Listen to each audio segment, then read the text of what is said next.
Michael Jackson prepares for his criminal trial, there are still unanswered questions about the first case. In 1993, a 13-year-old boy claimed that Michael Jackson molested him. The case was eventually settled for a reported $25 million, although Jackson maintained he was innocent. Now, in a new book called All That Glitters, The Crime and the Cover-Up, Raymond Chandler, the boy's uncle, offers up new details about the boy's family and how they handled the case against one of the world's biggest superstars. Raymond, good morning to you and welcome here. Thank you very much. You were with your brother and his son as they were going through all of this, as this charge of molestation emerged. Correct. Now, 10 years later, right, you have written this book, and the question is, why now?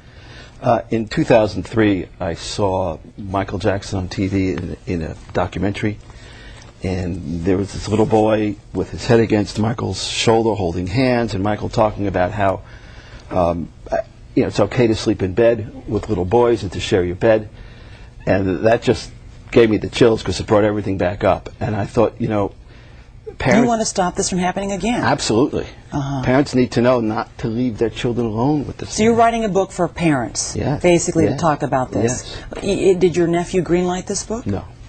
Is he upset about this book? I don't know. You don't know? I do not know. So then do you fear that perhaps that you may be revealing material in this book that your nephew, who's now, 25 years old, the boy who accused Michael Jackson of molesting him, may be embarrassed about? I mean, why not? Why don't you care about that? I do care about that. The details of the sexual acts have been on the media for 10 years, and 1993 is being talked about whether I'm out there or not.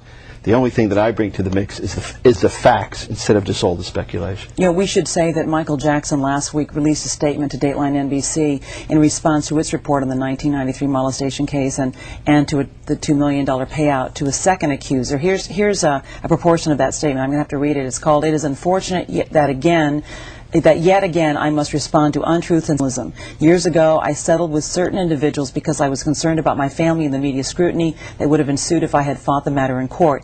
These people wanted to exploit my concern for children by threatening to destroy what I believe in and what I do. I have been a vulnerable target for those who want money." Some people might say that it's because of money that you've written this book. What do you say to those people? Well, on my website, I post documents that have never been shown before. Some of them are very valuable documents.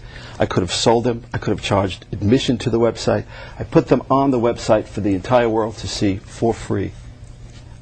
For free. So For this free. is not about money. This is not about money. Okay, so if it's about helping parents, let's go into some of the details in the book. You talk about how close the boy was. We're calling him the boy because we don't want to reveal his identity. Yes. The boy was with Jackson. There was even videotape of the two dancing together. He was an idol, Jackson was, for the boy. He was an idol for my nephew, and he was an idol for all children, and it is that allure that he was able to use to get children into his confidence. And so the question then becomes, as the parents realized after Jackson called the boy and set up meetings and a relationship, friendship ensued, why the parents allowed this to occur? What would be your answer to that? Well, in the first half of the book, I discussed from the day my nephew met Michael Jackson until the events became public, and showed day by day how this slow and steady seduction of not only the boy but of the parents as well, and how everyone was lured and taken in by the fame and fortune and believing that this was just a childlike, innocent man. At one point, the mother discovers that the boy's bed was not slept in. Right. And what did she do? That was the first time my nephew slept in bed with Michael Jackson, and nothing happened. Nothing happened? No, that first time. What explains why nothing happened? Because that's the first part of the seduction, just in the same bed at the same time. The very first time they slept in the bed together. And she admonished her son not to do it again, and when the boy went and told Michael, Michael cried and said, "You're putting barricades in our relationship."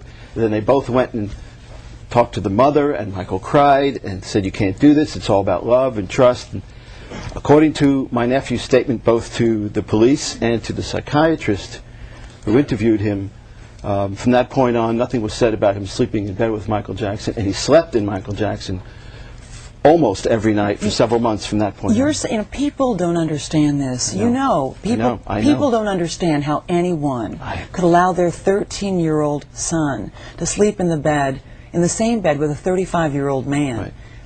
And what is your answer as to why this occurred? Well, it took me 270 pages to explain it because it's not simple. But essentially, no one else could have accomplished this but Michael Jackson. It's because of the preconceived notion we all had about him. None of us knew him. None of us ever met him.